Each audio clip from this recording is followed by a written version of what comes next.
You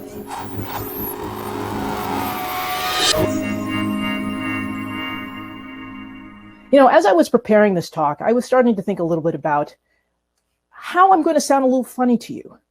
Why? Well, I'm being broadcast from the United States to the UK. I have an American accent. That's certainly going to sound funny to you. And for those of you who are familiar with American accents, well, I'm going to sound funny to you because I have a New Jersey accent. But what isn't funny is how I use language. The way that I use language was shaped by technology. And this is one of the things I'm going to talk about today. I want to tell you a little bit about my new book, The Alchemy of Us: How Humans and Matter Transform One Another.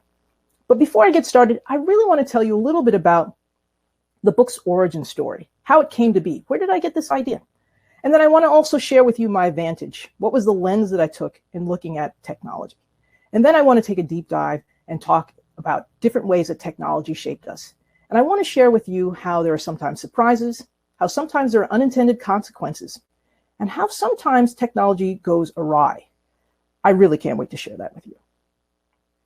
Okay, so let me just start with what's my vantage. Well, I'm a material scientist. I'm pausing because I know most of you don't know what that is. That's okay. I liken material science to my home state of New Jersey because both material science and New Jersey are wedged between two more familiar entities. For New Jersey, that's New York and Philadelphia. And for material science, that's chemistry and physics. See, material science is interested in how atoms bond. And so that's the chemistry part. And then it's also interested in how materials behave when we put it in different situations. And so that's the physics part.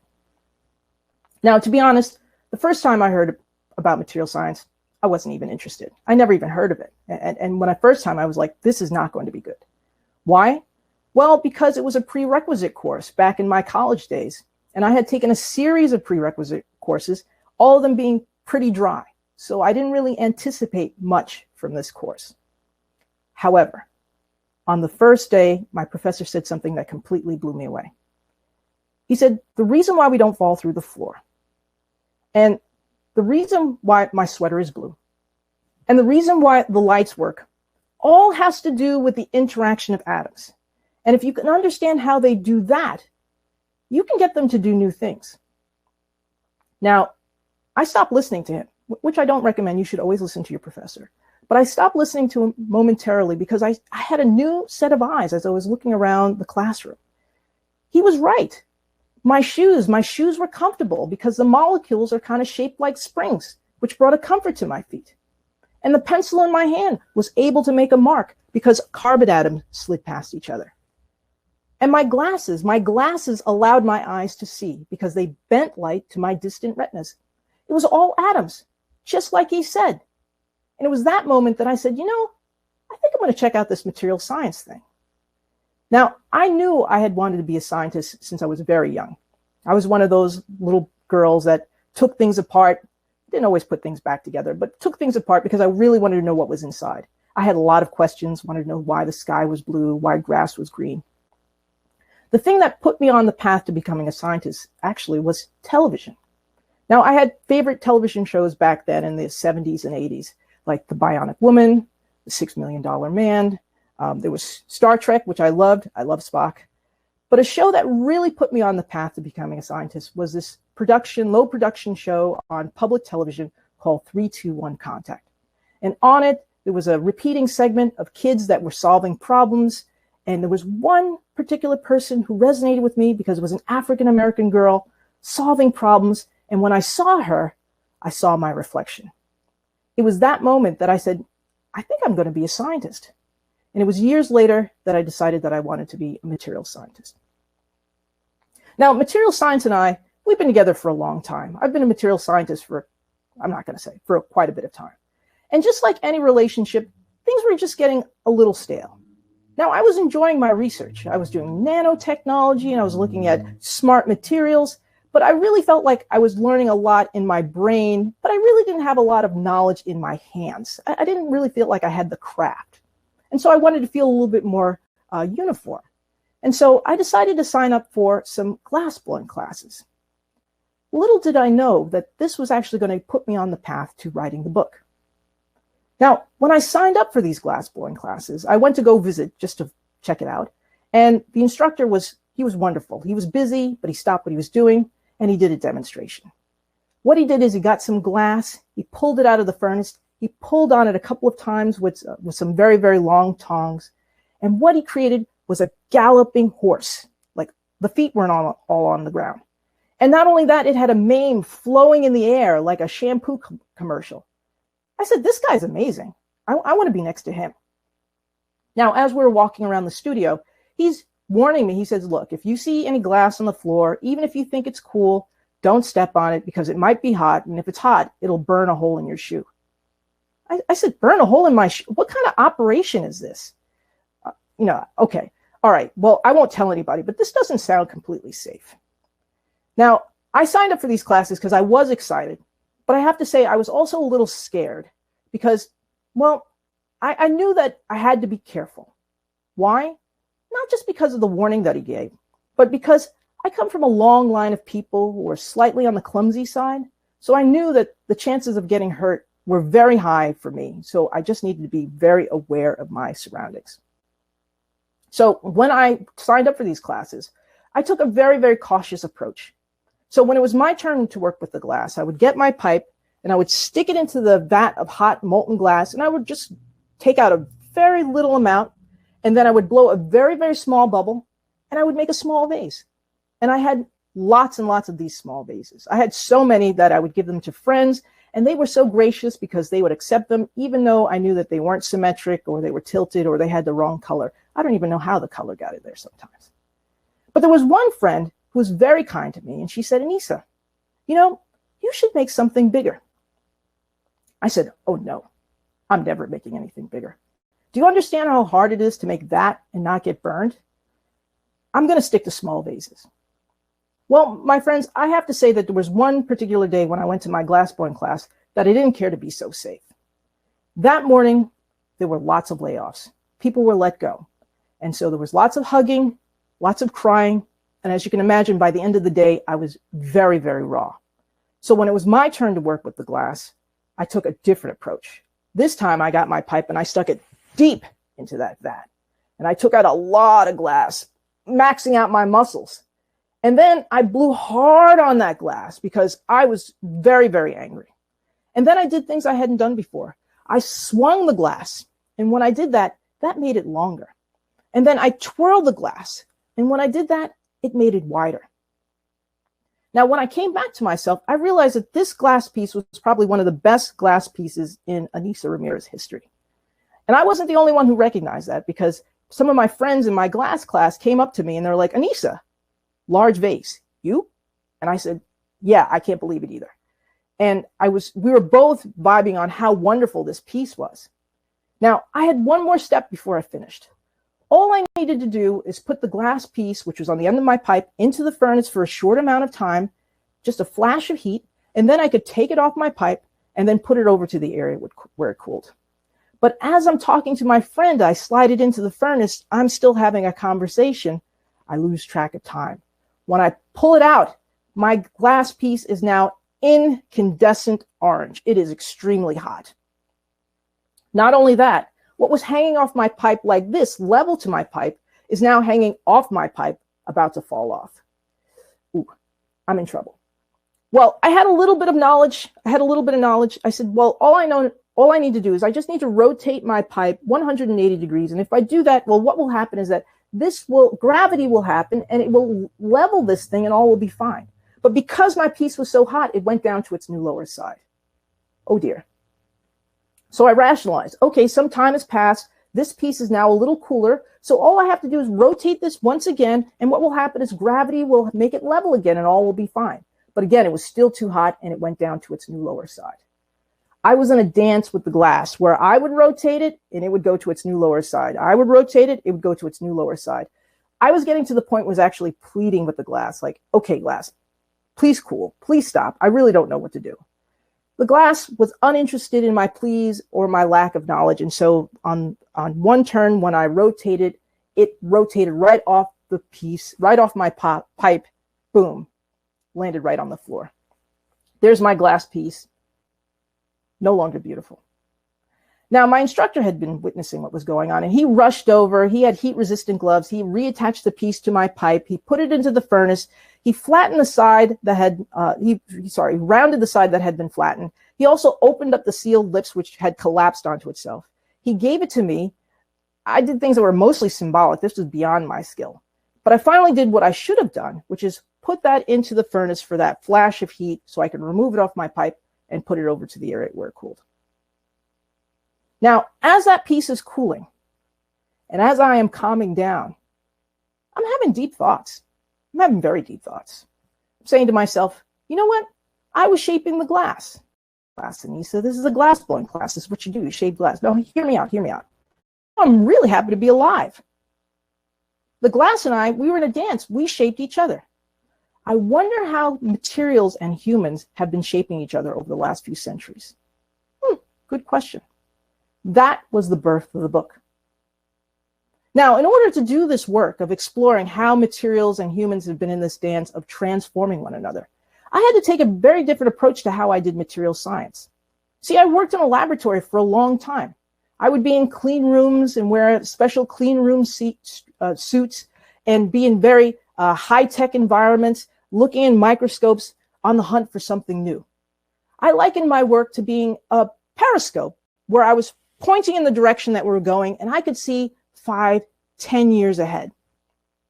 But now, in order to explore how technology got us to this point, I had to change locations. That periscope needed to be turned back so I can look at innovations in the past, see how they made us where we are today. I also had to go to different locations. No longer was I in high-tech environments, but now I was in libraries, in archives. I wasn't looking at new things, but I was looking at very old things. In fact, some of these things were crumbling in my hands. Let me share with you what an excellent day looks like at the archives. I'm not going to share with you what an average day looks like or an ordinary day looks like because they kind of look the same. But I want to share with you what an extraordinary day looks like. Now, I was working on looking at how timepieces change society. And I had already identified the materials. The key materials were crucible steel, made possible by Benjamin Huntsman up in Sheffield, and also Warren Marrison, who was a Bell Lab scientist in New Jersey.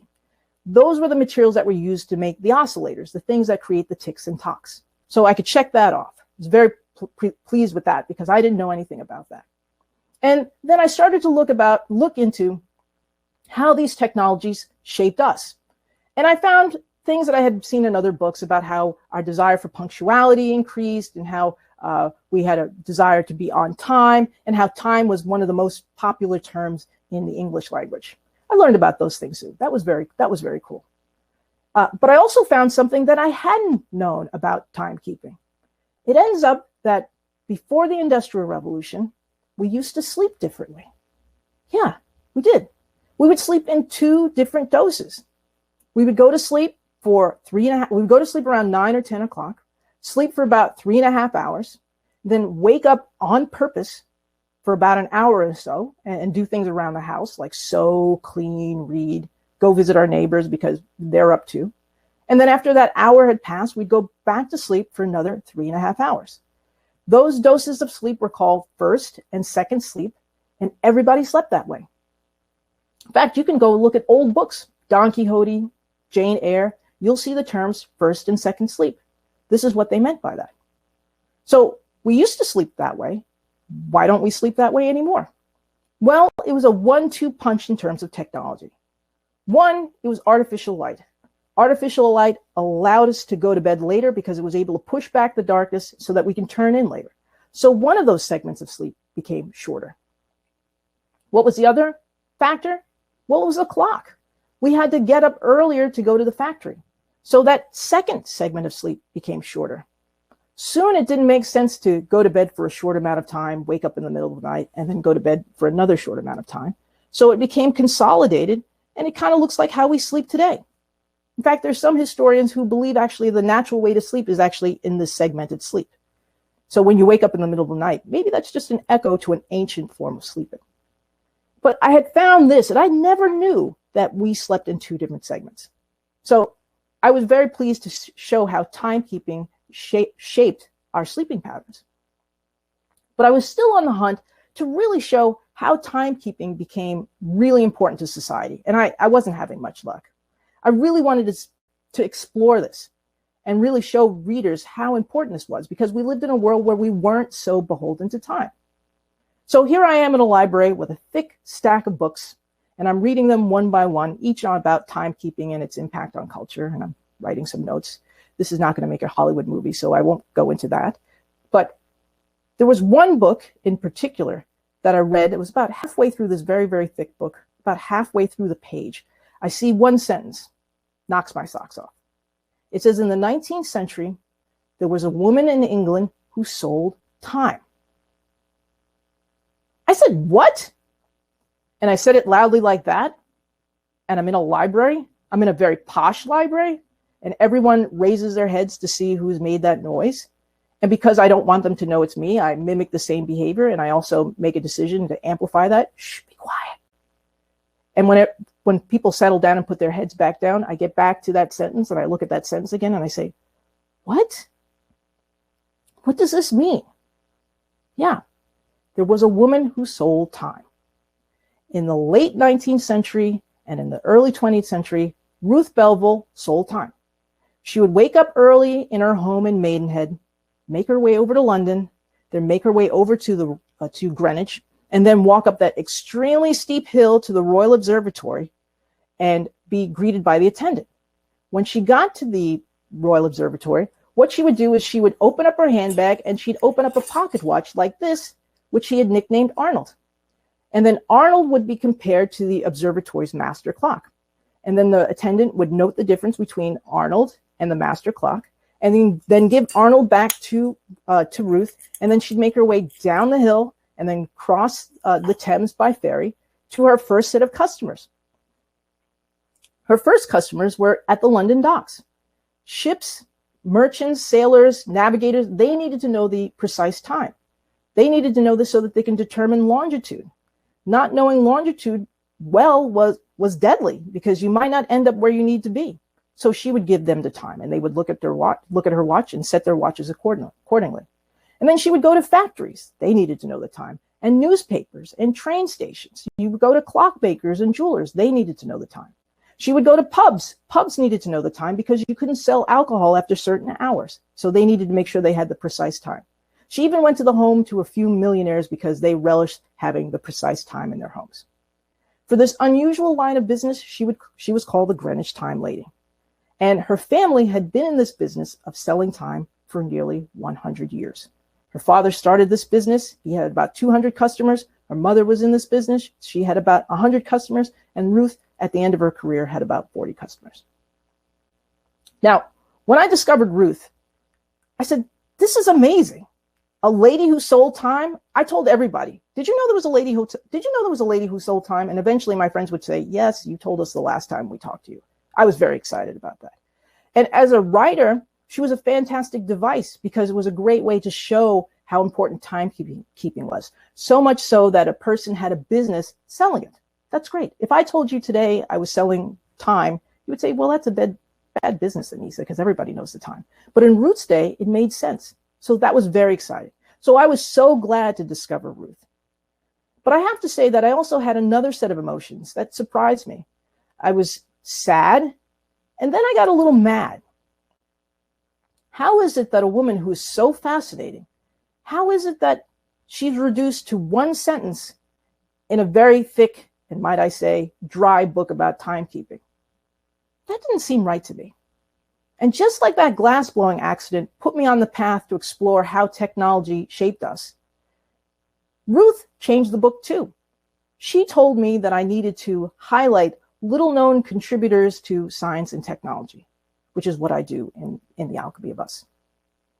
Okay, so we know a little bit about the origin story of the book, and we know a little bit about my vantage for the book.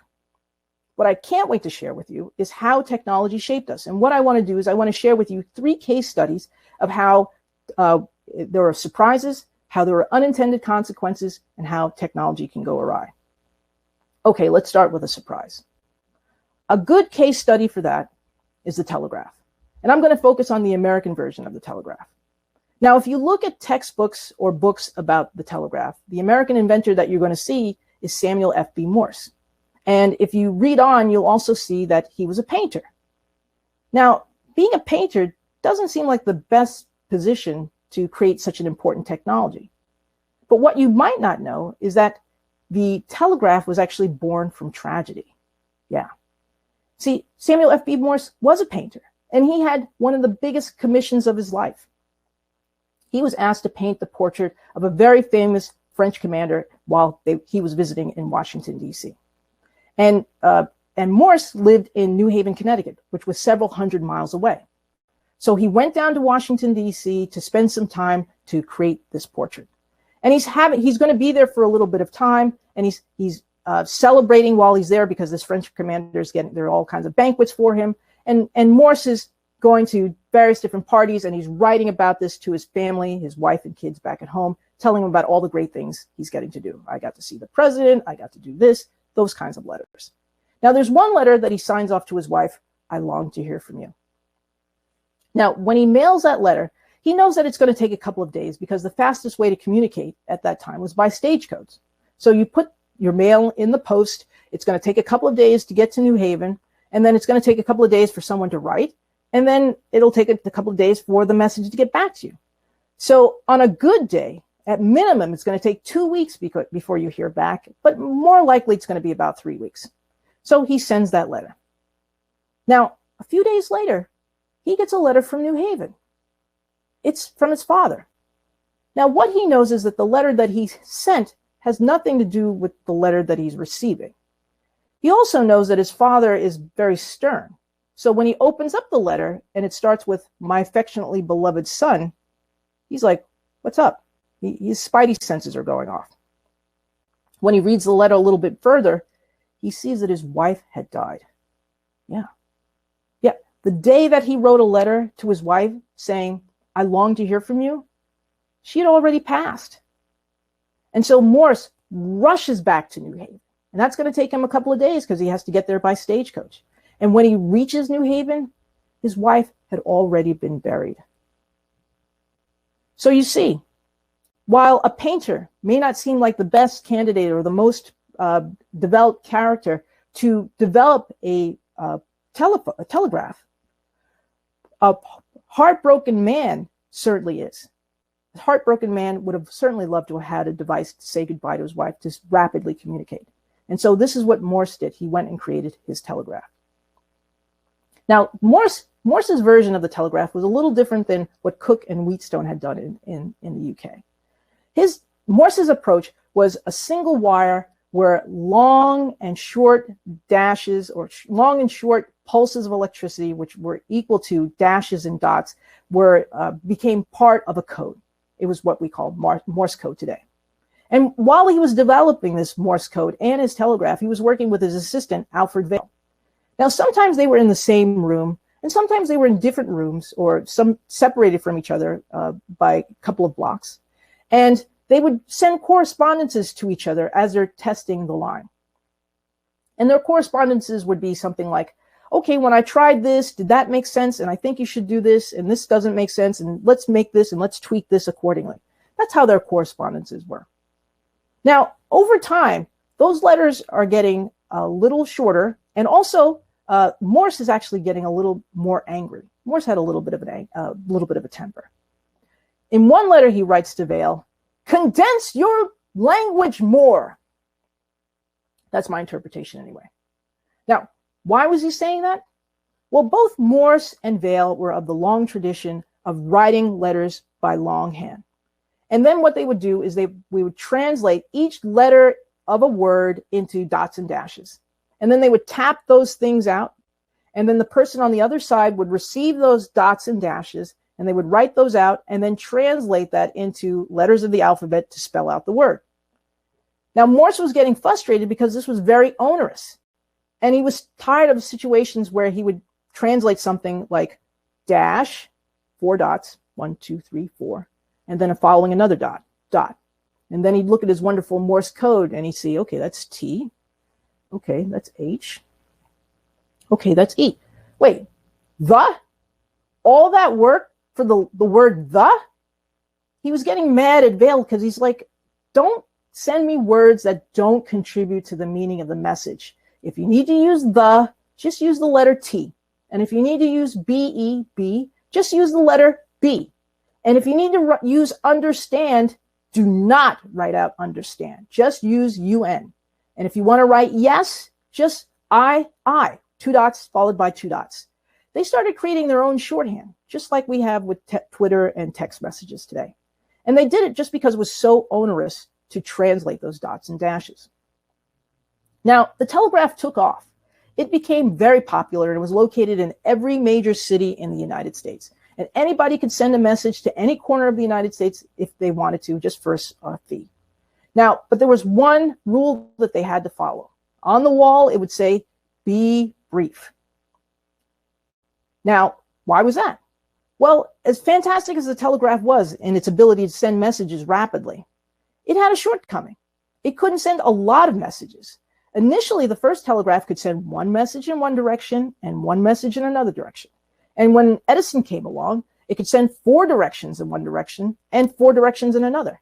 But if you have a lot of people at the telegraph office who want to send messages, one way to mitigate that is to tell them that they have to be brief. And so the offices had these signs that said be brief. And not only that, they had a pricing structure where a message of 10 words was a flat fee, and any additional word was 1/10 that fee. And most messages were about 12 words or less. Now, telegraphs not only became popular in cities, but they actually became popular in newsrooms. And editors would tell reporters, be brief, be succinct. Why? Well, similarly, that they couldn't get a lot of messages to go across the telegraph, and they really wanted the important news to be transmitted as quickly as possible. So editors told reporters to keep their sentences very, very short. And they had a newspaper style that just told them how to write, remove flowery language, nothing that doesn't add to the meaning of the message, just like Morse used to say. Now, there was one particular reporter who really loved this style of short declarative sentences. And he actually decided that when he was going to write books, he became an author and used that style that he got from the telegraph, that he got from the newspaper.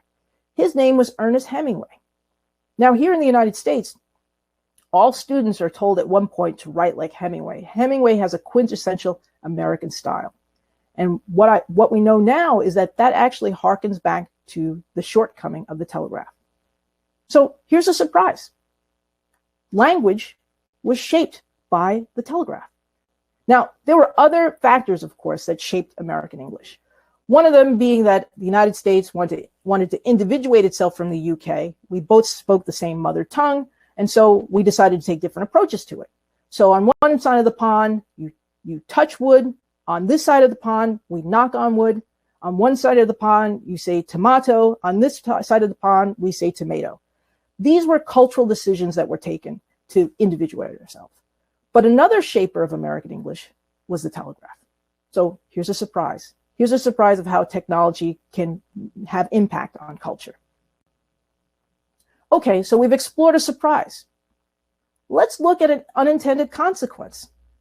Now, a good case study for an unintended consequence is actually the light bulb. Yeah. Now, I'm going to focus on the American version of the light bulb. Now, if you read books about the light bulb, particularly in the United States, you're going to see the name Thomas Edison. Look, we're all friends. We know that Thomas Edison was not the first. No, Joseph Swan certainly predates his work, and there are actually other inventors that both of their development of light bulbs. So let's just get that clear. Also, whenever you see movies about Edison or read books about him, he's always portrayed as this genius who has this spark of inspiration. That's not how it happened either with the light bulb, not at all. In fact, Edison wasn't even thinking about working on the light bulb. It wasn't until he heard about a little-known inventor in Ansonia, Connecticut, who had worked on a form of electric light. Edison had heard about this guy. His name was William Wallace, and his family owned a huge factory for manufacturing copper and brass parts. His family had emigrated to the United States from Manchester. But deep in Wallace's heart, he was a man of science. In fact, the top floor of his house was a chemistry lab. And this is where Edison came to see his invention. Now, Wallace had created an early American version of the arc lamp, which consisted of two carbon blocks that were separated by a short distance. They were in a circuit. That circuit was connected to a generator, and when the generator was turned on, a small bolt of electricity bridged those two pieces of carbon, which created this very, very bright light. Now, arc lamps were very, very old. In the early 1800s, Humphrey Davy came up with the earliest arc lamp, and he actually demonstrated at the Royal Institution. So here we are, part of history. And he would do these demonstrations, but Davy didn't really think that this was a practical form of light. So it just kind of remained as a parlor trick. Now, a few decades later, arc lights bubbled up in history again. The City of Lights, Paris, was lit by arc lamps all over. And it was just a few years later that Wallace created the first version of the arc lamp in the United States, which is what Edison came to see. Now, when Edison saw that arc lamp, he was so enamored by it. He made all these calculations about how wonderful it was.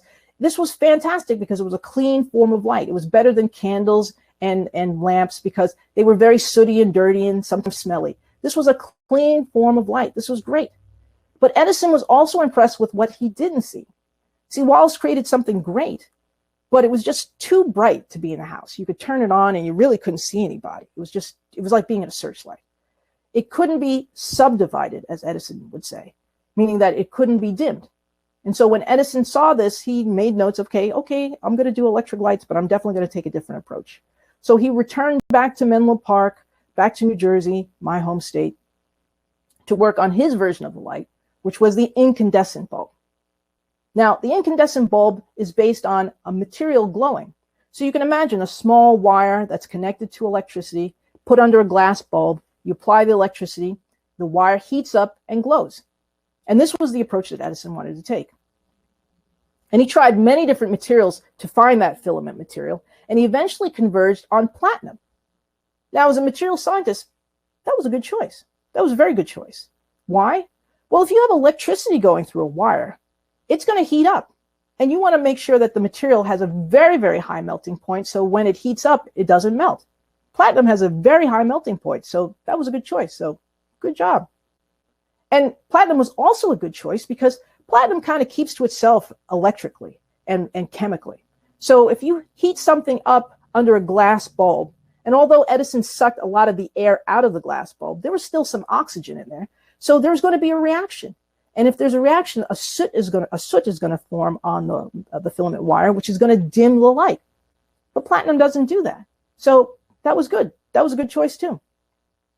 So Edison made lots of these platinum-based bulbs, but he had a problem. He couldn't get platinum to glow brightly. He tried a lot of different things. If you look at his notebooks, they're very, very clever, but he just couldn't get platinum to work. And that's because he forgot one other thing about platinum.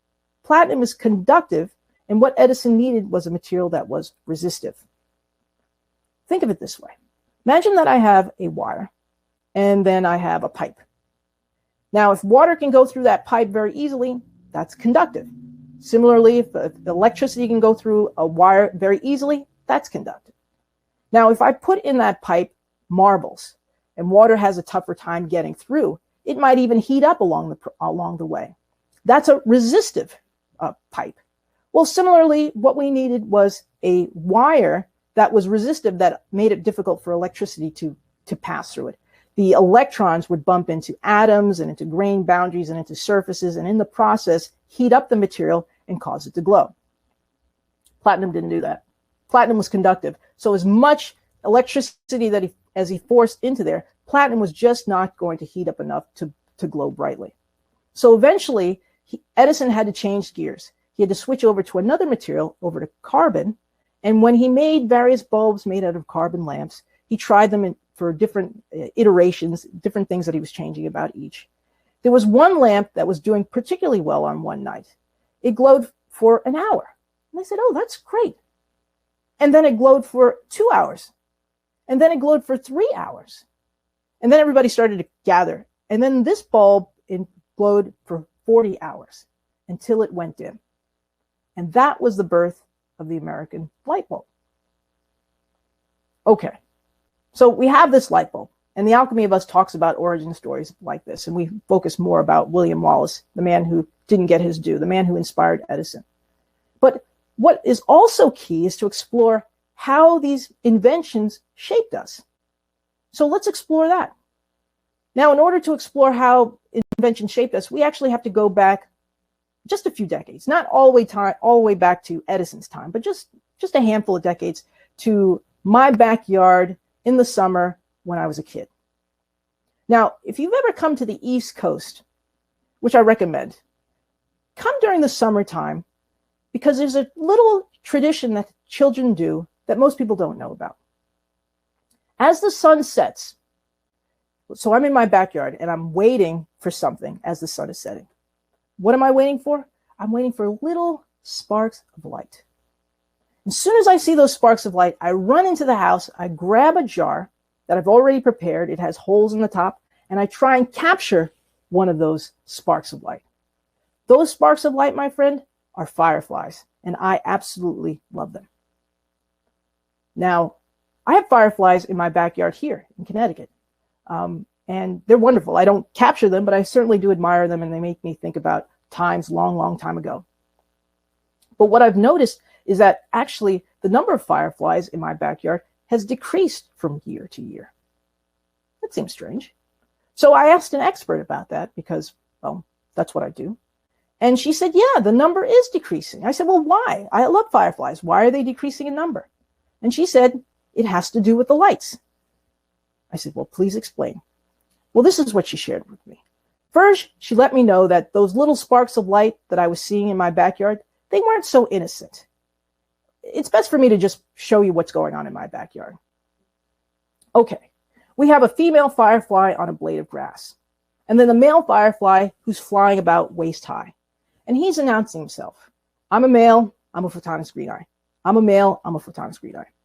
When the female firefly looks up, and if she likes what she sees, which is about 50% of the time, she'll flash back, I like you. The male firefly will drop like a rock, make his way over to her, and I'll just say, future fireflies. So that's what's going on in my backyard. So let's change this scenario now. Let's have these fireflies, but now let's add another feature of that street light. So the female firefly is on a blade of grass. The male firefly is flying about waist high, and he's announcing himself again. I'm a male, I'm a photonous green eye. I'm a male, I'm a photonous green eye. The female firefly, she's on that blade of grass. She looks up. She doesn't see anything.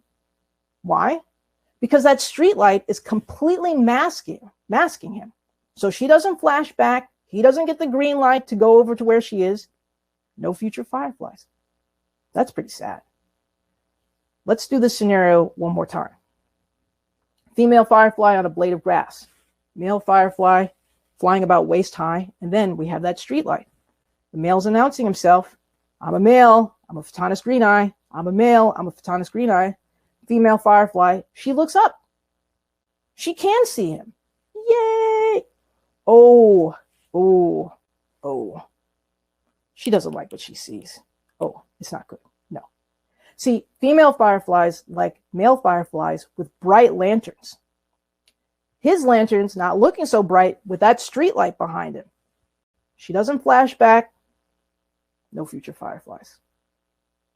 My friends, we humans have messed up life for fireflies. And fireflies are not the only species that are being impacted by lights, actually. We are. Yeah. See, I talked to a number of scientists about this, and one scientist told me to think of it this way. He said, we humans are actually two species. I said, all right, hold it right there. I think you've just explained a friend of mine, but I don't think that's what you meant to do, so please continue. He says, look, humans have a daytime mode and we have a nighttime mode. In our daytime mode, we have increased temperature, increased metabolism, and more growth hormone going through our bodies. In our nighttime mode, all those numbers decrease, and you can kind of think of it as a rest mode. How our bodies know which mode to be in, daytime, nighttime, nighttime, daytime, has to do with the lights. That's what's signaling it. Now, in order to understand how the body knows what mode to be in, daytime or nighttime, we actually have to think a little bit about our eye. Now, for those of you who may have sat through biology classes, you don't even need to go through a biology class. It's very simple in terms of how the eye sees. Light goes through the lens, it hits the retina, and that information goes down the optic nerve to the brain, where it's reassembled as what we know is vision. And that's pretty much my lecture on the eye. Now, we thought there was everything there was to know about the eye was known for the last 150 years. That's what we thought. But it ends up that the eye had a little secret. Yep, we just found this out in the last few decades. The eye had something that nobody knew about. Yep, it's true.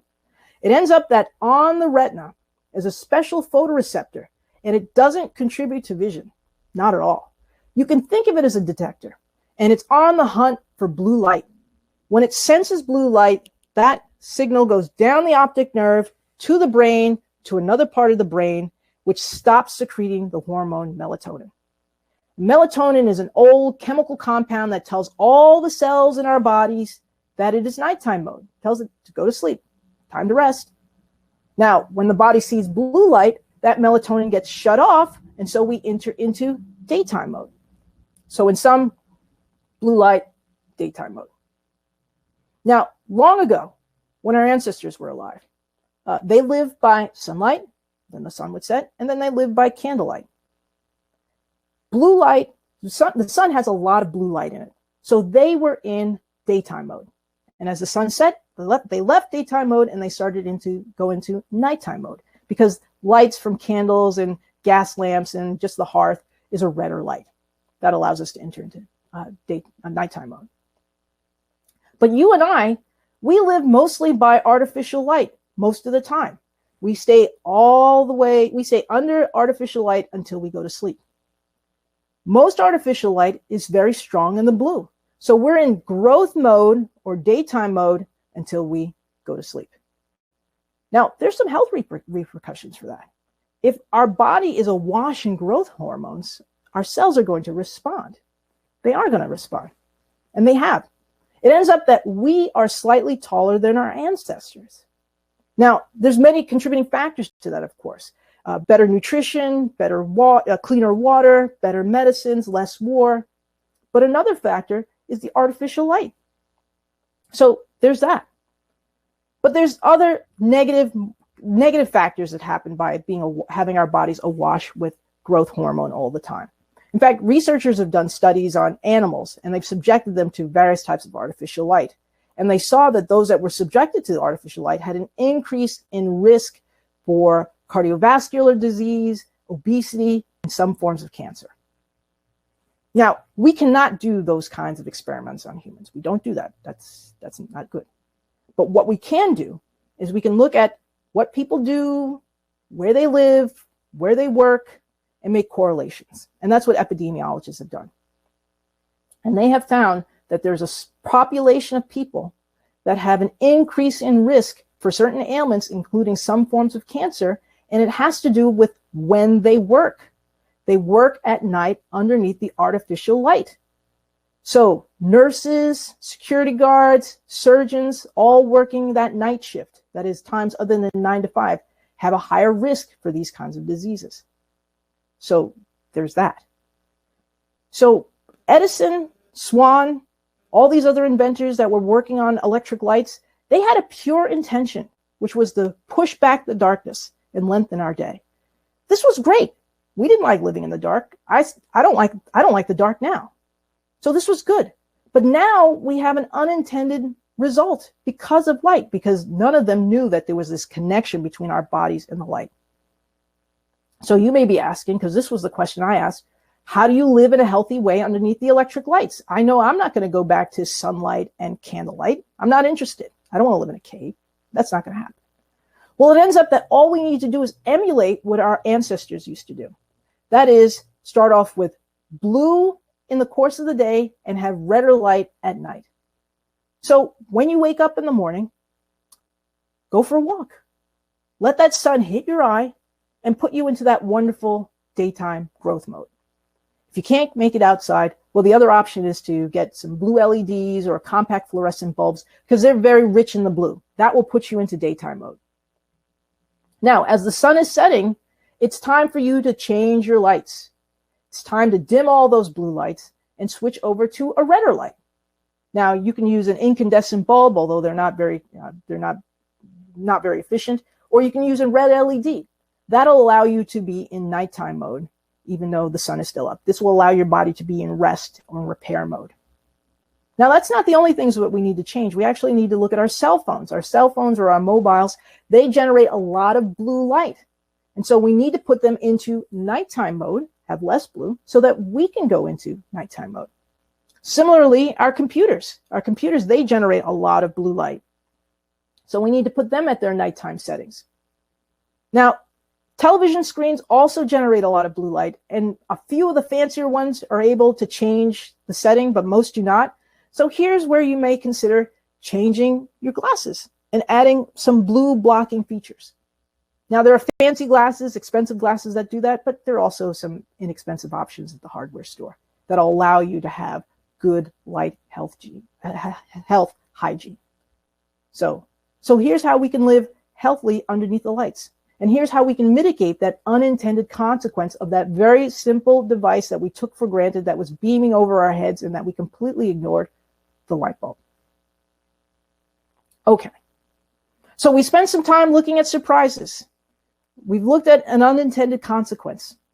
Let's look at how technology can go awry and how a technology that we love can go awry. A good case study for that is actually photography. Now, personally, I love photography. I've had cameras forever, from film cameras to digital cameras. I have way too many of these cameras, I have to admit it. And one of my favorite cameras, well, my father had a lot of cameras. My grandfather had a lot of cameras. And he actually has my most favorite camera out of them all. And what he had was a Polaroid camera that created instant images of film. And I have many of my childhood memories captured in that white iconic frame, from the loss of my first tooth, first day of school, first communion, all in that wonderful white frame. Now, what I found out while writing my book, The Alchemy of Us, is that while I was standing in front of my grandfather's camera, smiling and sometimes missing a tooth, there were some people who were on the other side of the planet who were standing in front of a Polaroid camera who weren't too happy about that. Let me introduce you to someone I think you should know, and that's Caroline Hunter. In 1970, Caroline Hunter was an African-American woman who was a 20-something-year-old chemist working at the most beloved company in the United States, and that was the Polaroid Corporation. Not only that, she was working on the IT product, the product that everyone wanted for their Christmas, and that is the instant camera. She was working with other chemists, and her role was to develop what was officially called goo. Goo is the chemical content that lives in this packet at the bottom of the Polaroid film. And as a picture is taken, the film exits the camera and two rollers squeeze that goo onto the surface, which helps the development process. So she's working on the IT project at the IT company. She's really got great things going on. Now, there's one day that she decides that she's going to go to lunch, and she's going to have lunch with her new friend, Ken Williams. Now, he's over in the art department, and he's using Polaroid film and showing all the wonderful ways that you can render things with this fantastic new technology. Now, as they're leaving the art studio, they see a bulletin board, and they see something strange. On the bulletin board is a mock-up for an identification card. Now, the person's face, they recognize it because it's someone who's in the studio, but the words are unusual. It says, Department of the Mines, Republic of South Africa. These two look at each other, and Ken says to Caroline, I didn't know that Polaroid had any presence in South Africa. And Caroline says to Ken, all I know is that South Africa is a bad place for black people. See, this is 1970. And apartheid is the law of the land in South Africa, which means great oppression for black South Africans. And when those two saw that, this put them on the path to figure out what was Polaroid's role in South Africa. And so after work, for the next couple of weeks, they would go to the library to learn all they could. Here's what they found. They found that every black South African over the age of 16 had to carry with them a passbook. And a passbook told officials where this person could go and where they were allowed to not go. anyone could ask this individual for their passbook. And if the person didn't have their passbook, they would be fined extremely high fines that most people couldn't pay. And if they couldn't pay those fines, then they would have to do extremely hard labor for over a month. At the heart of the passbook was a picture made by Polaroid. Ken and Caroline, they didn't think this was right. They didn't think this was right at all. See, the year before, the UN said that all companies should cease and desist from operating in South Africa. So they wanted to know why their company was in South Africa and also what their labor, their work was doing to help buttress this oppressive system. So Ken, he had a lot of friends at Polaroid. He went to go talk to management. And management at first said, oh, we don't have a presence in South Africa. And Ken knew that wasn't true because Polaroid had been in South Africa since the late 1930s. And then management said, well, if we do, it's not a very, very big presence. Well, Ken and Caroline had also done the math, and they knew that you did need a huge presence in South Africa. All you needed is a few hundred cameras to be able to take the likeness of 15 million Black South Africans, because these cameras could generate lots of film, lots of images, and they also, because they didn't require a darkroom, they were portable and can go to different cities to capture someone's likeness. Ken and Caroline tried to convince management that they really shouldn't do anything. They really shouldn't sell their technology to South Africa, but their response was lukewarm.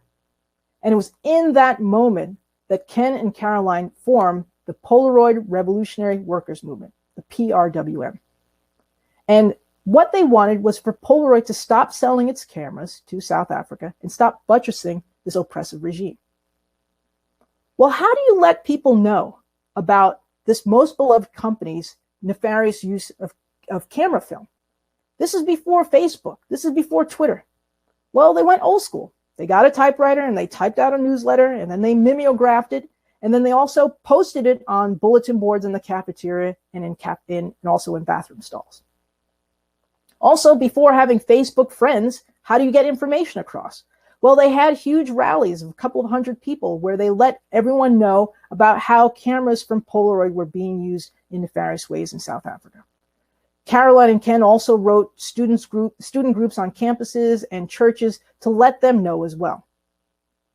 As you can imagine, Ken and Caroline were fired. But after 7 years of work, Polaroid finally removed its presence from South Africa. And this was actually the beginning of the dismantling of the South African apartheid system. And it was years later that Nelson Mandela came to visit Cambridge and tell the folks at the PRWM, thank you for stopping the further capturing of Black South Africans. Here, my friends, is how a technology can go awry. Even a technology that we love. Everyone loved Polaroid. And here it was being used for nefarious use. See, what Caroline and Ken knew is that you can love something, but it should always be used to serve humanity positively. And this is what they went to do. They went to go and fix that to make sure that Polaroid served all of humanity positively. Now, this is one of my favorite stories in The Alchemy of Us, and I'm really glad that I got a chance to share that with you. And I hope that in our time together, that you have an appreciation that we need to put technology underneath the microscope as we've done today. We've looked at a bunch of different technologies, and we've seen that clocks have shaped how we sleep. The telegraph has had a hand in shaping language. We've seen also how photography can be used to buttress nefarious things as well. My hope is that in our time together, that you look at technology in a new way. And you don't just embrace it, but you examine it. And you ask it the question, okay, tech, now that you're in my life, how's my life going to change? And be okay with that answer. It's important to ask technology these questions. Simple tech, and also the technologies that are on the horizon. Because as I say in my parting thoughts of The Alchemy of Us, such a thoughtful analysis of the impact of inventions benefits society. Not just because it's an entertaining cerebral exercise, but because when coupled with action and social change, it has the potential to help society transcend its condition and favorably further this alchemy of us. Thank you so much for your attention, and I look forward to all of your questions. I hope everyone stays well and safe.